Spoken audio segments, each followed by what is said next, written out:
Hey everyone, it's Alicia here. Happy Saturday. I'm out here on my porch, finally sunny, and we can sit outside. It's nice and green. I don't know if you can see it. Yes. So, I kind of wanted to hop on here today and chat about some things on my mind. We all know what's going on in the world. We are in a pandemic. We are dealing with a lot this week in the United States. I'm based in the U.S. If you're abroad, I'm in the U.S. And just a lot this week to process, and in terms of race equity in the United States, starting with Amy Cooper, this lady who called the police on this black man who was literally doing nothing to her, just walking in the park. And then we saw George Floyd's footage. I personally haven't seen the whole footage because it's really disturbing, but I know what happened. And as we see these protests happening in our communities, we see people showing up and protesting for their constituents and their friends and their families, and we see them showing up in that way. And right, we see anger, right, as the outcry, and that's kind of the first phase of grief, right, is anger and really trying to process it. I'm not going to go on here for a long time. I'm just here I felt compelled to show up today to share resources about race equity and inclusion. If you follow me on Instagram or social media, you know that I am a former Spanish teacher turned higher ed professional, and now working in the online community to support students through their job application process and college admissions process. But also part of all of that, my previous work, I was a multicultural and inclusion coordinator, and a lot of the diversity and inclusion work that I did is supporting first-gen Black and Brown students. And myself, a first-gen Latina, I support these types of individuals, and a lot of the work I do is race and equity and inclusion. So I feel like I wanted to hop on here and share resources for you. It's Saturday. This is not going to be long. I'm also going to take a break from social media to just gain clarity and rest as well. I wanted to wear purple today, go Scranton Royals, and have some iced coffee with my purple Aladdin cup because I just love purple. It's my favorite color, and it makes me feel excited and happy, and able to chat and be in a good mood with purple, wearing purple. Hey, Cody. Yeah, Disney. Probably going to watch Moana later to just get self-care, right? We're all in this week of grief and anger, frustration with what's happening everywhere. So I just really wanted to hop on here and share some resources that when I am processing what's going on in the world, I retreat, and I read and I write, or I just type out what I'm feeling and really just process what's going on.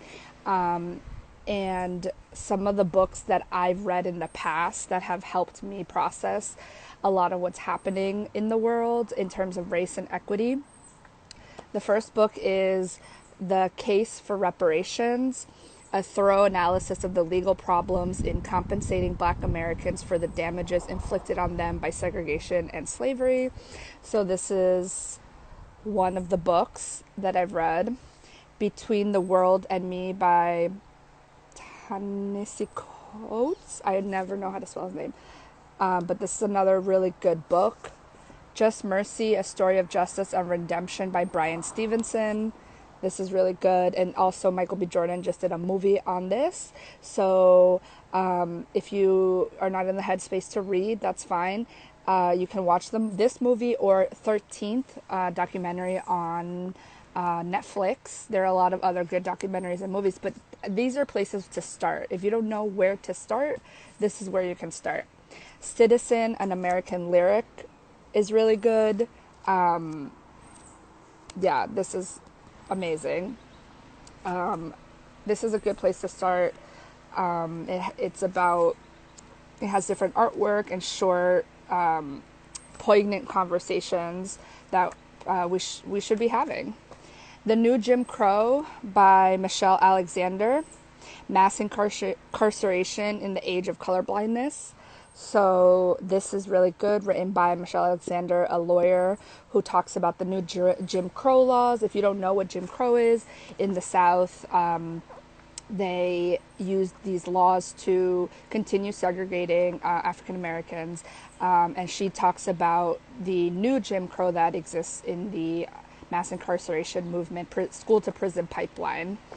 And then I think this is also a very good place to start, which is Gather at the Table, The Healing Journey of a Daughter of Slavery and a Son of the Slave Trade, Thomas Norman D. Wolfe and Sharon Leslie Morgan. So the whole premise of this book is to bring difficult conversations to the table and have these conversations. It's about being uncomfortable. You're not supposed to be comfortable about these conversations. We're talking about murder, mass incarceration, difficult topics that are affecting our Black communities and our brown communities. So this is very poignant and helpful because it's a Black woman coming to the table with a white man who his family owned plantations and slaves, and has a conversation with descendants of slaves. So this is a very good starting point if you really have no idea where to go or how to start, or don't know what conversations to be having. That's totally fine if you don't know, but it's not okay to stay in this space of not learning and not understanding and asking other people to explain things to you. No, you can't put that emotional labor on your Black and brown friends. You have to do the work yourself. There are a lot of resources, a lot of books. I've just shared with you 6 books. And there's another one by Layla Saad, White Supremacy and Me. She created a free PDF that you can read and also buy her book. That PDF has been converted into a book. You can buy it online, and she has a lot of free resources on her Instagram page. I will share a lot of it now. And also, I think one of my favorites is Angela Davis, Freedom is a Constant Struggle, Ferguson, Palestine, and the Foundations of a Movement. So I'm actually going to read 2 parts from her book that I think really resonates with what's happening now because of the police brutality that we see in a visceral level, at a visceral level on the news and in life. When these things happen, there's a cycle that and a pattern that always continues to happen, but this is daily work. This is about getting uncomfortable with these conversations. Like I said, I'm a race, inclusion, diversity, and inclusion practitioner, educator, and I have to own my privilege, right? I'm a white passing Latina, and yes, I'm first gen. Yes, I've experienced injustices, but I'm white passing. So I benefit from white supremacy and white privilege. So I need to reckon with that, and I have to understand that in my daily life so that I can show up and be a race educator and a supporter. Here, I'm not gonna sit here and say that this is easy work. This is hard work and it's gonna burn you out, but that's why after this live I'm gonna take a break from social media and read and just connect with students and people that I know that are hurting and grieving and going through it right now. I'm showing up for them because they need to rest. They need to grieve. They don't need to be doing emotional labor and explaining to the communities and the world why they're freaking upset. Like, their people are getting murdered. And it's just like, don't slide into their DMs. Don't ask them for emotional labor. Don't ask them how they can do, how you as a white person can show up for them. Read. I just gave you 6 books that you can read and look at and learn for yourself what to do and how to take action. I'll share also where to donate money if you're able to donate money for Black Lives Matter, for the George Floyd Foundation, And there are a lot of other community organizations that are supporting these movements and money for people who are taken to jail for protesting. So I'm going to read two things from Angela Davis's book as kind of a starting point that I always use to process what's going on. Like I said, I read and I write as a retreat and as a rest, as a tool for me to process what's going on. So she, in this book, is asked a series of questions. So this question, hi Carrie, so good to see you virtually. So she's asked a lot of questions in this book. That's why I really like the format. She asks questions and then she answers them in kind of like a seminar format. So I'm going to read the question and then what she says as a response. This is Angela Davis. She wrote Freedom is a Constant Struggle. The Freedom is a Constant Struggle, Ferguson, Palestine, and the Foundations of a Movement. So they asked her, you've been an activist for decades. What keeps you going? Do you think we should remain optimistic about the future? Very poignant question to be even asked today in this week. Well, I don't think we have any alternative other than remaining optimistic. Optimism is an absolute necessity, even if it's only optimism of the will, as Gramsci said, and pessimism of the intellect. What kept me going has been the development of new modes of community. I don't know whether I would have survived had not movements survived, had not communities of resistance, communities of struggle. So whatever I'm doing, I always feel myself directly connected to these communities. And I think that this is an era where we have to encourage that sense of community, particularly at a time when neoliberalism attempts to force people to think of themselves only in individual terms and not in collective terms. It is in collectivities that we find reservoirs of hope and optimism. So, right, in these collective empowerment movements is where we find the hope and the reservoirs of optimism, right? That's why the collective rage that we see in the protests is an important part of mass movement development, because that is the collectiveness of consciousness coming together to fight for this. So I really love that quote and that question. I always go back to this when I'm in this week processing what's going on in the world.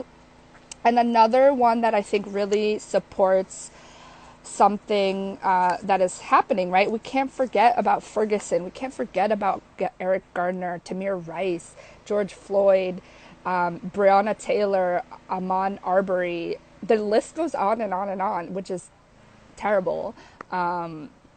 So this is something that I want to read as well. So do you think Ferguson can be the catalyst for a new movement? Could this be the tipping point? And Angela Davis responds by saying, I do think that movements require time to develop and mature. They don't happen simultaneously. They occur as a result of organizing and hard work that most often happens behind the scenes. Behind the scenes. Over the last 2 decades, I would say there has actually been sustained organizing against police violence, racism, racist police violence against prisons, the prison industrial complex, and I think that the sustained protests we are seeing now have a great deal to do with that organizing. They reflect the fact that the political consciousness in so many communities is so much higher than people think, that there is a popular understanding of the connection between racist police violence and systemic issues. The prison industrial complex has something to do with the CIA's use of secret prisons and the torture that was recently revealed. So I think that we have a foundation for a movement. I won't say that there exists an organized movement, but we haven't yet reached that point. But there's a powerful foundation and people are ready for a movement. So I think this is incredibly important to discuss, right? From Ferguson to Minneapolis to Georgia to Alabama to Tennessee to Pennsylvania to New York to the world. This is something that is deeply entrenched in these systemic communities, right? When people say the system is broken, no, the system was created and intentionally made for those who benefit from it. So it's our duty to dismantle those systems and really look at the root cause of all of these issues. The isms, sexism, racism, classism, elitism is all a symptomatic issue of the root cause of what's happening in our communities, right? Yes, we're all living in this pandemic, but these issues do not evaporate because we're in quarantine. This still exists. So we need to really reckon with that and understand it and learn about it and read about it, and do not ask our Black and brown friends to explain it to us. That is emotional labor, that is taxing, emotionally draining, and in quite frankly, many ways re-triggering and re-traumatic. So we have to find ways to do this our own work. This is individual work that then becomes collective work. So like I said, I've given, 3, 6, 7 books that you can read to understand and grow in your collective consciousness of all of these systemic issues that exist. If you just hop on, I'll go through the books really quickly, and then I'm going to sign off and take the rest of the weekend away from social media to really recharge and process and show up for these communities and hold space and honor them. Honor their anger, honor their rage, give them that space, because this is deep traumatic, these are deep traumatic experiences. Sorry, there's a lot of bugs in my face because I'm outside. So the first book is Gather at the Table, The Healing Journey of a Daughter of Slavery and a Son of the Slave Trade, Thomas Norman D. Wolfe and Sharon Leslie Morgan. This is really good.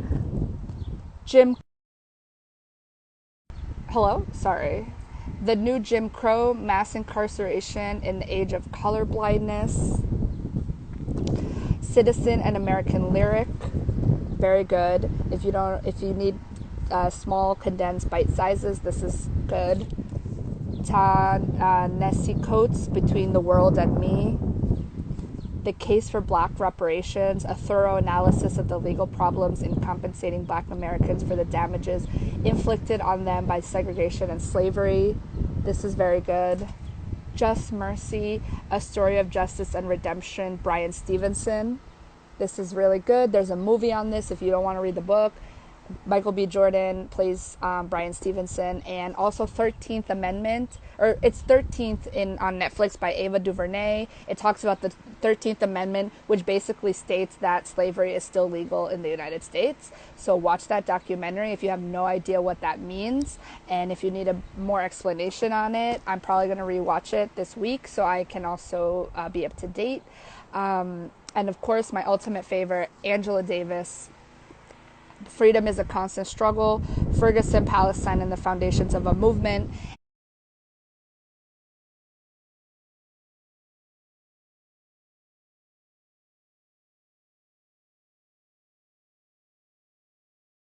And the other book that I didn't find to show you guys is called Post-Traumatic Slave Syndrome by Dr. Goy.